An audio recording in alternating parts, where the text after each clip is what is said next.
So who do you think has probably done this?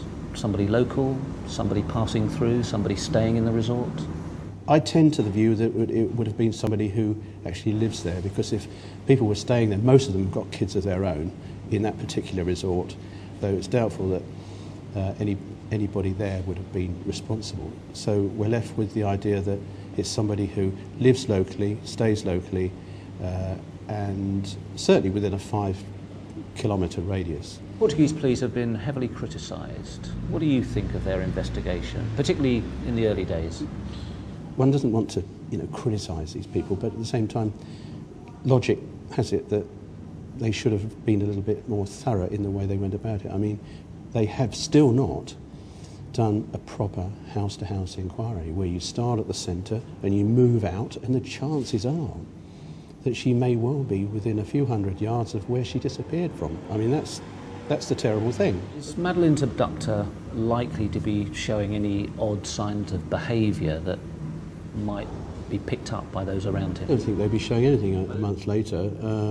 They might have gone away for a while until the dust settles, as it were.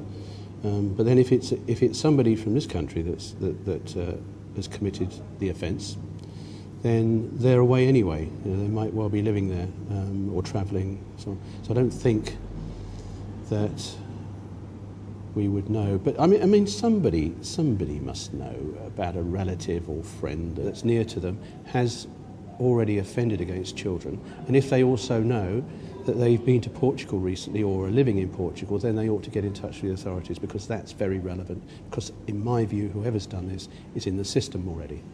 Because you don't get to this stage, if you like, of offending behaviour unless you've actually been caught before.